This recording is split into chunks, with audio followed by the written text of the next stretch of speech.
रखना है ना। कितनी बार किया गया था? 2 बार किया गया था। एक नरसिम्हन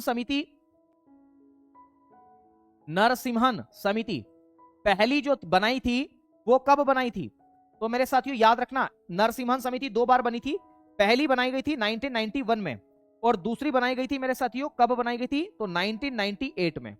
ठीक है, तो 2 बार मेरे साथियों क्या किया गया था? नरसिम्हन समिति का क्या किया गया था, है ना, गठन किया गया था 1991 और 1998 में। अभी 1975 बताए थे, नहीं, 1975 में आरआरबी की स्थापना की गई थी नरसिम्हन समिति की सिफारिश पर, उन्होंने रिकमेंडेशन की थी। ठीक है, मैंने ये बताया है। चलिए अगली बात करते हैं, सुनते नहीं हो यार। भारत में नोटबंदी की घोषणा प्रधानमंत्री मोदी जी के द्वारा कब की गई थी? मैंने बता दिया था 8 नवंबर 2016 को की गई थी ना, रात को 8 बजे। मित्रों और साथियों, आज रात 12 बजे के बाद ... चलिए अगला सवाल, है ना, ... में विमुद्रीकरण भारत सरकार द्वारा की गई एक पहल थी नवंबर 2016 में, है ना, यहां पर भी वही है 8 नवंबर 2016। चलिए इसके बारे में क्या ही बात करना कर चुके हैं। क्षेत्रीय ग्रामीण बैंकों के संबंध में निम्नलिखित में से कौन सा कथन सत्य है? पहला कथन है क्षेत्रीय ग्रामीण बैंकों की स्थापना 1977 में हुई। कैसी बातें कर रहा है, अपमानजनक। 1977 में थोड़ी हुई, 1975 में हुई है, 2 अक्टूबर को। याद रखना है कब की गई है, तो 2 अक्टूबर 1975 को की गई है। भारत सरकार क्षेत्रीय ग्रामीण बैंकों की शेयर पूंजी में 50% का योगदान करते हैं। बिल्कुल, भारत सरकार, मैंने बताया था ना, केंद्र सरकार की 50% योगदान इसमें।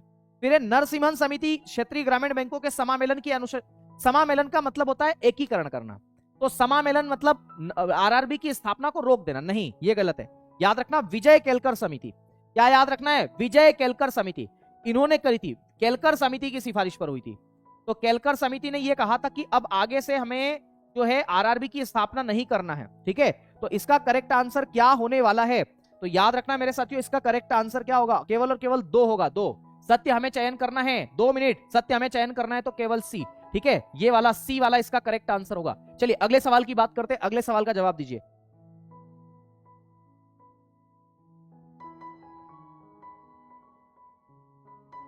अगला सवाल, निम्नलिखित में से कौन सा बैंक सार्वजनिक क्षेत्र का बैंक नहीं है? Public sector bank. मैं आपको बता दूं सार्वजनिक क्षेत्र का बैंक किसे कहते हैं, तो मेरे दोस्त, मेरे लाडलो, सार्वजनिक क्षेत्र का बैंक किसे बोलते हैं? तो जिसमें सरकार की 50% से ज्यादा हिस्सेदारी हो, जिसमें भारत सरकार की 50%, जिसमें भारत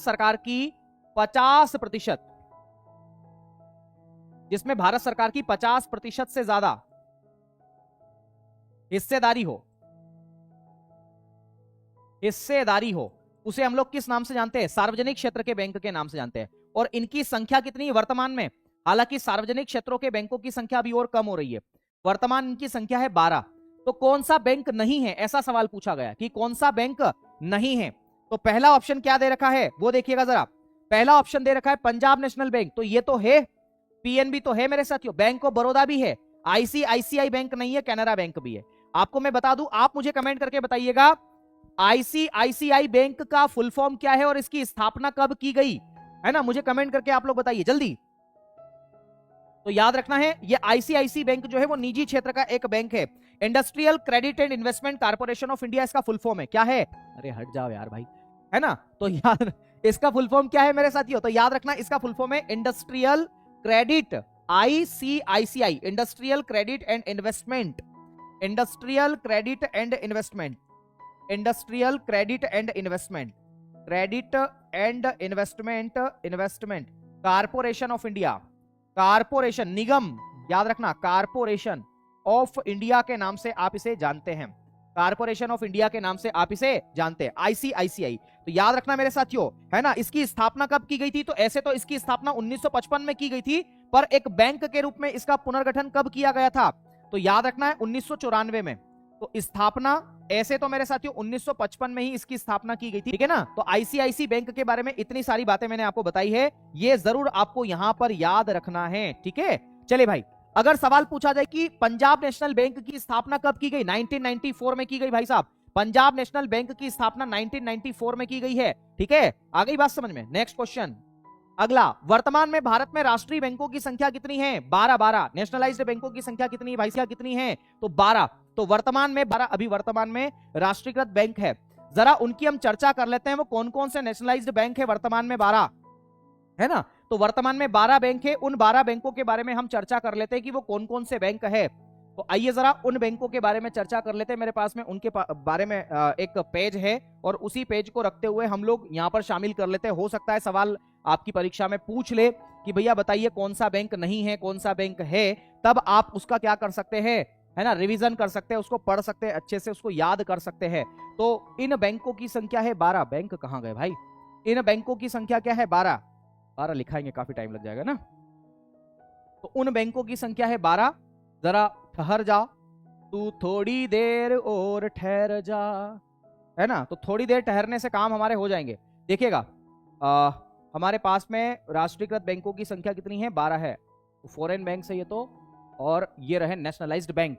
देखिएगा ये 12 नेशनलाइज्ड बैंक हमारे पास में हैं और इनके नाम, इनकी स्थापना और इनका मुख्यालय जरूर आपको याद रखना है। देखो इनके क्या क्या नाम हैं और क्या क्या खास बातें हैं, वो सब मैं आपको सुना देता हूं एक बार पढ़ के। एक बैंक है मेरे साथियों स्टेट बैंक ऑफ इंडिया, जो वर्तमान में सबसे बड़ा सार्वजनिक क्षेत्र का बैंक है और इसकी स्थापना 1 जुलाई 1955 को मुंबई में की गई है एडी गोरेवाला समिति सिफारिश पर आधार पर। ठीक है। दूसरा बैंक है पंजाब नेशनल बैंक, जिसके अंदर ओरिएंटल बैंक और यूनाइटेड बैंक को मिलाया गया है। 19 मई 1894 को इसकी स्थापना की गई। मैंने क्या बता दिया यहां पर, है ना, 1894 है, ये यहां पर 1994 बताया मैंने। 1894 याद रखना है ना, सॉरी फॉर दैट, 1894। तो पीएनबी की स्थापना 1894 में नई दिल्ली में इसका वर्तमान में मुख्यालय है।